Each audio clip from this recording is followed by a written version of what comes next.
People have been drawn to the horror genre since storytelling began. The only thing people love more than laughing is being scared. For those who love to be scared, a violent, bone-chilling anime can bring them to new levels of fear and revulsion. If you're looking for anime like this, then you are in the right place. Hey guys, it's Animen here, and today we are going to take a look at the top 10 darkest horror anime ever.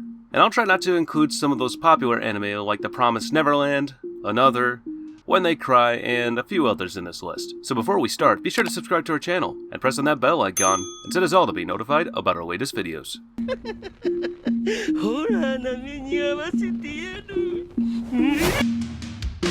At number 10 we have the Junji Ito Collection. What's better to watch in late midnight if it wasn't a horror story? A whole new premise that brings you amidst of folklore, that's for sure to haunt us. When I watched the first episode, I got this little tingling vibe that this series actually frightens me to some degree. The show itself seems a bit promising by portraying quite a realistic horror side that may overwhelm, or at least spur you with fear. The story is altogether from a collection of horror stories, one by one with their own unique than each other, to show you how interesting a horror story can be. People are always afraid of something that is unknown to them, whether it be a ghost or a monster, or simply because we fear what is this unknown entity could do to us. But before you know it, you've already delved deep into each story like you're actually the main character, to see how one reality can be a door to what you feared the deepest inside your heart. Every story gets its own stage, and when you least expect it, the worst is already in front of us. It could be something grotesque, creepy, or gross, but then again, this is actually what we've hidden deep inside our heart. If you're completely unfamiliar with any of Junji Ito's work, I highly recommend you read Uzumaki. It's not a very long one, however, it gives you a great starting place for understanding Junji's work, as well as his world. At number 9 we have Japan Sinks 2020. I think it's a very special story. It's about how Japan sinks into the ocean. An ordinary family tries its best to survive as a series of earthquakes destroy the islands of Japan. It shows their struggle while moving up west and how the city continues to tremble and cause more damage. Even with this, the family continues to make memories with each other on their way. I think this story is a real eye-opener to appreciate what's happening in the moment, because you never know what the future will bring, or who you'll gain and lose in life. I definitely recommend anyone to watch this. It's packed with a lot of emotional scenes in it, which you can easily emphasize with the characters. I managed to cry a lot during some episodes, even with me being not a very emotional person. I always think shows are usually good when they can bring home the emotion, even if they are not the best scripted or animated. At number 8 we have Boogiepop and Others 2019. There is an urban legend going around about a strange entity called Boogiepop, a rumored shinigami that kills people to release them from their suffering. But is Boogiepop real? Boogiepop seems to be a manifest as an alter ego of Toka Miyashita, and appears to vanish anyone that might be a potential risk to humanity. When a string of mysterious disappearances occur in Shinyo Academy, Boogiepop is once again awakened, and tries to find the menace behind the incident. The story is wonderful, but not easily followed. Many people say that it's confusing, but that's more a lack of experience than a fault of the anime. Yes, you will probably get lost if you try to watch this while simultaneously checking social media and texting your friends. The story is a mystery, so even with your full attention you won't be aware of every detail of the situation. Adding to the confusion, at first, is the fact that the story is non-linear, so you have to keep track of when things are happening as well as what exactly happened. At number 7 we have The Flowers of Evil. The story takes place in Japan and revolves around Takao, a quite normal boy who goes to school, loves books, and has a crush on what is supposed to be the beauty of the class.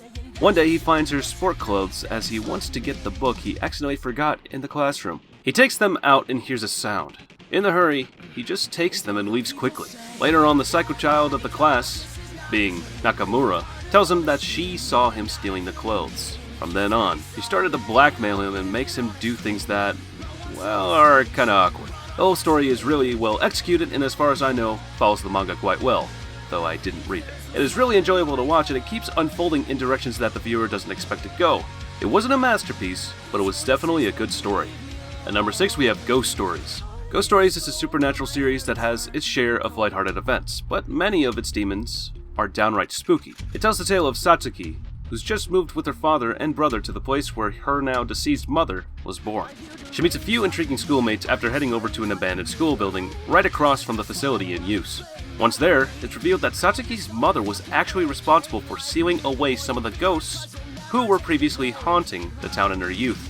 With the help of her new friends, Satsuki must seal the ghosts back up or face new hauntings, nearly every single day of the week. Going into this series, anyone should know that the dub and the sub of this show are drastically different. The sub is probably more serious and the dub is complete crack. So of course, I watched the dub version. I've done my fair share of watching serious animes, but once in a while, it's nice to sit back and relax with something light. Trust me, if you just want to laugh for half an hour, this is the one for you. At number 5, we have Ghost Hunt. The series does not have a main plot. There are small arcs which usually don't last for more than 3 to 4 episodes, thus not dragging the anime, and neither taking away the viewer's attention. The story for Ghost Hunt is a very fun and interesting one, and at least for me, unique. It takes on an unusual way of telling about ghost hunting, giving you a look into the more scientific and realistic ways ghost hunting actually works, or rather would work if it was real. It is also told well. The episodes, or cases, are all full of twists that keep you guessing and wondering what's going to happen next. And it never fails to give you a complete and satisfying ending, not to mention that each case is very different from the others, so there is a lot of variety in what happens in the end. I highly recommend this series to anyone, any anime viewer, whether they liked mysteries or horror previously or not. This anime is a must-see. At number 4, we have Devilman Crybaby. Akira Fudo is our main character and his kind heart makes him an easy target for bullies, but his best friend Ryo Asuka helps him move away from this persona, just not in a healthy way at all. Ryo has a secret. He knows demons are real, and he can prove it. He uses a special power to draw the demons out of the humans and plunges poor Akira into the center of it all. As a result, Akira becomes a Devilman, or a demon that can retain its human nature while gaining immense power from a demonic form. Ryo's actions were hardly altruistic, as he plans to rule the world with Akira as a tool by his side. The result? An unforgettable bloody ballet of violence, gore, sex, and psychedelic visuals. So if you are going to watch it, then make sure that you are alone. At number 3, we have Serial Experiments Lain. The story of Serial Experiments Lain is an interestingly complex one, to say the least. It starts off by a student committing suicide, saying she does not need to exist in this world anymore. The following day, the students receive an email from the dead student, and at first they think it is spam mail, but that turns out not to be the case. Pretty much the whole show revolves around the Wired, or their version of a more advanced internet, and how humans use it as a form of communication. I can't really tell you more than that, partially because it's spoilery, and because I'm not really sure what happened at some points in the series. I had to watch several scenes more than once just to be able to tell you guys. This is probably one of the most confusing, messed up anime you will ever see, and yet it's somehow satisfying. This one is for sure a masterpiece. At number 2, we have Mononoke. Mononoke is a collection of horror fairy tales, a thrilling blend of mystery, murder, and the supernatural. Its distinct visual style should be enough to reach out and pull you in.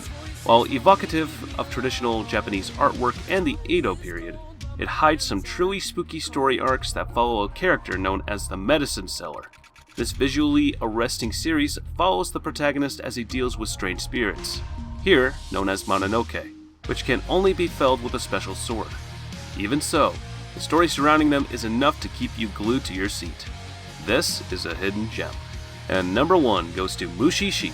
What goes on in the world of creatures which cannot be seen by the human eye? Mushi-Shi explores a hidden world that's rife with some truly disturbing beings responsible for death, pain, and destruction. Most inadvertently, but sometimes on purpose.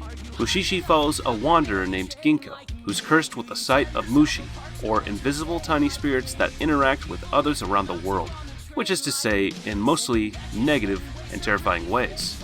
These aren't happy-go-lucky sprites. Mushi takes over a young girl's eyes, lead people to their deaths in a remote mountain pass, and even attempts to drown humans who get too close.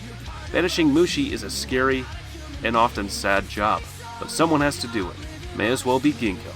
This is definitely a series worth watching, and definitely one of the most underrated anime series out there, so please be sure to enjoy it. Looks like that's the end of today's list. Thank you everybody so much for watching. If you think we missed any horror or dark anime, then please be sure to comment it down below, as I'm always reading your comments. Also, if you're looking to support me, please consider becoming a member of the channel, as I make exclusive content for members only. Also, don't forget to like, share, and definitely don't forget to subscribe. And as for now, I'll catch you later. See you in the next one.